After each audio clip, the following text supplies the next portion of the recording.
गुरु गोविंद दो खरे काके लागो पाए, बलिहारी गुरु आपने गोविंद दियो बताए। ये गुरु की इतनी महत्ता है, भगवान से बढ़ करके गुरु होता है। लेकिन वो गुरु जो लालच नहीं करता है। अब गुरु की तो मैं व्याख्या नहीं करूंगा। आज तो गुरु जगह जगह पे घूम रहे हैं, बातों में ही निकल रहे हैं, कहिए गुरु क्या हाल चाल है। तो उस गुरु की तो मैं बात नहीं करता, लेकिन उस गुरु की बात करता हूं जो बड़े बड़े संत पैदा हुए। समर्थ गुरु रामदास, विवेकानंद, परमहंस, ऐसे गुरु, परम पूज्य गुरुदेव, जो जीवन को बदलने के लिए, मनुष्य के अंदर के अज्ञानता को दूर करने के लिए और प्रकाश लाने के लिए, जब अज्ञानता दूर हो जाती है तो उसके अंदर सद्गुणों का प्रवेश हो जाता है। सद्गुणों के प्रवेश करने के लिए ही ये यज्ञ ब्रह्मा जी ने बनाया है। यज्ञाः सृष्टवाः, ये किसी सृष्टि होती है। तो इसलिए गुरु की बहुत बड़ी महत्ता है। यज्ञो यज्ञस्य भुवनस्य नाभि, यज्ञ क्या है? इस विश्व ब्रह्मांड की नाभि है। जिस प्रकार से बच्चा मां के गर्भ में रहता है और नाभि में उसकी नाल जुड़ी हुई होती है, उससे हवा, पानी, अन्न और ज्ञान, सज्ञान सब कुछ मिलता है, वो मां जैसे देती है। जिस प्रकार का ज्ञान देती है, अगर अज्ञानता उसके अंदर है तो अज्ञानता बच्चे की भी अंदर हो जाती है। आपने सुना होगा कि मनुष्य ऋणी है इस पृथ्वी में जन्म लेकर के। अगर श्वास भी ले रहा है तो भी वो ऋण है, इसलिए श्वास तो ले रहा है। 3 ऋण हैं, देव ऋण, पितृ ऋण और ऋषि ऋण। देव ऋण जो देवताओं ने हम सबको प्रेम दिया, प्यार दिया, हम सबको बताया, चलने का रास्ता सिखाया। अग्नि देवता, वायु देवता, पवन देवता, जल देवता। हम जल ग्रहण करते हैं, अग्नि ग्रहण करते हैं, उससे भोजन बनता है। आकाश के नीचे बैठते हैं, इस धरती मां में सोते हैं। तो जितना भी हम इस्तेमाल करते हैं उन सब के हम ऋणी हैं। जो हम वस्त्र पहनते हैं वो किसी का दिया हुआ है वस्त्र। उस कपास से, उस रुई के कपास से ये वस्त्र बना है।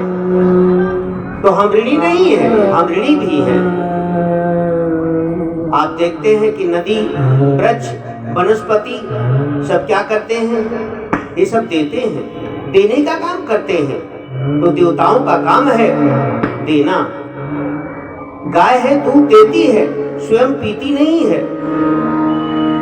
वृक्ष फल देते हैं, ऑक्सीजन देते हैं।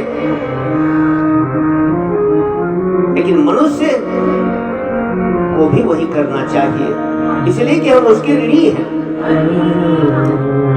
और पितृ, पिता ने, माता ने हमको जन्म दिया है, दादा दादी के गोद में हम खेले हैं, इसलिए उसके भी हम ऋणी हैं। उसने हमको दादी पुरानी कहानियों को सुनाई है, और जब कहानियां सुनाई है, लोरी सुनाई है, तो उसकी भी तो हम ऋणी हैं। समाज में हम खेले हैं, समाज से भी हमको गुण मिला है, इसलिए समाज के भी ऋणी हैं। जितने लोग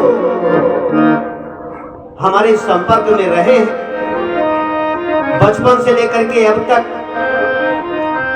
और जिनसे जिनको हमका प्यार स्नेह मिला है उन सब के ऋणी हैं। सूर्य देवता हमको धूप दे रहा है, हम उसके भी ऋणी हैं। नहीं ऋणी है, ऋणी है उसके। क्या हिंदू, क्या मुसलमान, क्या सिख, क्या ईसाई, हर एक व्यक्ति को धूप चाहिए भाइयों बहनों, इसलिए उसकी भी हम ऋणी हैं। तो देव ऋण, पितृ ऋण और ऋषि ऋण। ऋषियों का ऋण वो है जो हम सबको एक दूसरे के प्यार में बंधा दिया, ज्ञान दिया। वेदों के साथ में जो अक्षर हैं उन अक्षरों के संयोग से उन अक्षरों को जोड़ करके मंत्र बना दिया, त्याग करके, तपस्या करके और गुरु के सहयोग से ये ज्ञान हमको दिया। और ज्ञान हम सब अगर पाए हैं तो उसके हम ऋणी हैं। इसीलिए गीता में भगवान कृष्ण ने कहा है कि श्रेयान द्रव्य मया ज्ञानम, सभी दानों में सर्वश्रेष्ठ है ज्ञान का दान देना। लेकिन अगर ज्ञान का दान नहीं दे रहे हैं, अज्ञानता का दान दे रहे हैं, तो हमको वही मिलेगा जो हम दे रहे हैं। अवश्यमेव भोक्तव्यम कृतं कर्म शुभाशुभम, उसे भोगना ही पड़ता है, वो चाहे जिस जाति धर्म संप्रदाय लिंग का हो। इससे उसका भगवान का कोई लेना देना नहीं है। इसीलिए कहा गया है कि गायत्री सर्वश्रेष्ठ है, गायत्री पारस बड़ी है, क्योंकि गायत्री का देवता तो सूर्य है। और सूर्य की धूप किस जाति को नहीं चाहिए, किस कुत्ते के पिल्ले को नहीं चाहिए, किस सुअर के बच्चे को नहीं चाहिए, किस सर्प को नहीं चाहिए। सभी जाति वर्ग, सभी जीव जंतुओं को वो धूप चाहिए, वो गर्मी चाहिए, वो ठंडी चाहिए। तो हम उसके ऋणी हैं। उस ऋण को चुकाने के लिए जो मार्गदर्शन गुरु करता है, और वो गुरु जो अपनी दिव्य दृष्टि से समाज को देख लेता है कि आगे आने वाले भविष्य में होने क्या जा रहा है। तो जो गुरु होता है वो किसी जाति धर्म संप्रदाय में बंद करके नहीं रहता है। इसीलिए उसका नाम रखा है अखिल विश्व गायत्री परिवार। कितना बड़ा नाम है, अखिल विश्व। तो इस अखिल विश्व में तो सभी जातियां समाहित हैं, है कि नहीं? सभी जातियां समाहित है इस अखिल विश्व में। तो जब विश्व में जातियां समाहित हैं तो फिर अलग कैसे हो सकते हैं? और जब चश्मा हरे रंग का लग जाता है तो सब हरा नजर आता है, पीले रंग का चश्मा लग जाता है तो पीला नजर आता है, लाल रंग का चश्मा लग जाता है तो लाल नजर आता है। लेकिन जब दृष्टि गुरु बदल देता है और जब गुरु की दृष्टि बदली हुई होती है तो मित्रों, भाइयों, बहनों, उसकी दृष्टि सभी समान प्राणी, सभी जीव जंतु तो उसके हो जाते हैं, उसके प्रेम में समाहित हो जाते हैं। इसीलिए गुरुदेव ने कहा था, बेटा अगर कोई हमको कह दे कि ये शर्मा जाति का तुम्हारा गुरु है तो मान लेना, अगर ये कह दे कि ये गुरु तुम्हारा ज्ञानी है तो मान लेना, अगर कह दे गुरु तुम्हारा अज्ञानी है तो भी मान लेना। लेकिन अगर गुरु कह दे कि सबसे ज्यादा अगर प्रेम देने वाला है तो तुम्हारा गुरु नहीं हमारा गुरु है, तो ये कह देना नहीं, ऐसा नहीं हो सकता है। क्यों? इस गायत्री परिवार को उस गुरु सत्ता ने बांध रखा है। ये हमारे भाई बहन सब इतनी दूरी से चले आ रहे हैं, कोई बंगाल से, कोई कलकत्ता से, कोई महाराष्ट्र से, कोई पंजाब से, इतनी दूरी से लाने वाला कौन है? वो गुरु है, जिसकी प्यार की रस्सी में इन पीले कपड़ों में बंधवा दिया उसने। इसलिए कहा था इन पीले कपड़ों की इज्जत रखना। आज पीले कपड़ों में हमने देखा अभी कल भी कि कुछ लोग सिगरेट बीड़ी पी रहे हैं, कुछ लोग खैनी खा रहे हैं, तंबाकू खा रहे हैं, पुड़िया खा रहे हैं। मैं उनसे निवेदन करता हूं हाथ जोड़ करके कि धिक्कार है इस पीले कपड़े का, अगर पहन लिया है तो भामाशाह की तरीके से, भगवान श्री कृष्ण की तरीके से, झांसी रानी की तरीके से इस कपड़े की इज्जत करना।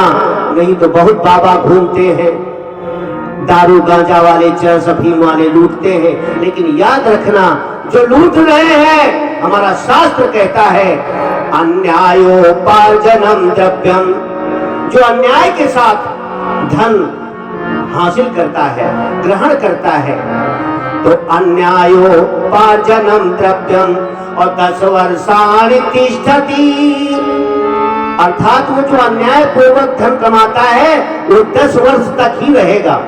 नोट कर लो। और प्राप्ते चैका 10 वर्षे, जैसे 11वां वर्ष लगेगा उस धन का, असमूलम तत् विनश्यति, उस समूल नष्ट हो जाता है, सूद ब्याज सहित नष्ट कर देता है। इसलिए भाइयों बहनों, ये मैं नहीं कह रहा, ये हमारा शास्त्र कहता है। इसलिए अन्याय से कमाया हुआ धन वो फलित नहीं होता है, उसका परिवार अच्छा नहीं बनता है, वो रोता है, बिलखता है, वो चाहे जिस जाति धर्म का हो, किसी भी संप्रदाय का हो। इसलिए हमारा गुरु भगवान है, जिसने कह दिया कि केवल अखिल विश्व गायत्री परिवार होगा, सभी इसी झंडे के नीचे आएंगे। आज आपको कहने में खराब लगता होगा, हो सकता है किसी भी जाति को खराब लगता हो, लेकिन आगे आने वाले समय में देख लेना, ये संदेश हिमालय से आया है। हिमालय में कोई जाता है क्या? बिरले लोग जाते हैं, तपस्वी जाते हैं जो रह सकते हैं वहां, बाकी रह नहीं सकता कोई वहां, क्योंकि भगवान का द्वार है वो। इसलिए उस झंडे के नीचे हम बैठे हैं। भाइयों बहनों, ये यज्ञ जब हम करते हैं, इसीलिए गायत्री परिवार ने यज्ञ करवाया है और कहा है कि जाके करना, कि तीनों ऋण से उऋण हो जाओगे, संस्कारों को घर में पहुंचा दो, उऋण हो जाओगे, गायत्री को घर घर पहुंचाओ, उऋण हो जाओगे। कौन से? इन तीनों ऋणों से, देव ऋण, पितृ ऋण और ऋषि ऋण। इन तीनों ऋणी का हर एक व्यक्ति, मनुष्य जाति वो ऋणी है, उसका ऋण हमको चुकाना है, तो इस यज्ञ के माध्यम से चुकाना है, सत्कर्म के माध्यम से चुकाना है, ज्ञान के माध्यम से चुकाना है। और ज्ञान और सत्कर्म यही गायत्री और यज्ञ है। देव संस्कृति के निर्माता यज्ञ पिता गायत्री माता, इसलिए सर्वश्रेष्ठ है। और सर्वश्रेष्ठ जब गुरु के मार्गदर्शन से, गुरु के मुख से यह मंत्र मिल जाता है, तो भाइयों बहनों उसका जीवन सुंदर बन जाता है। आइए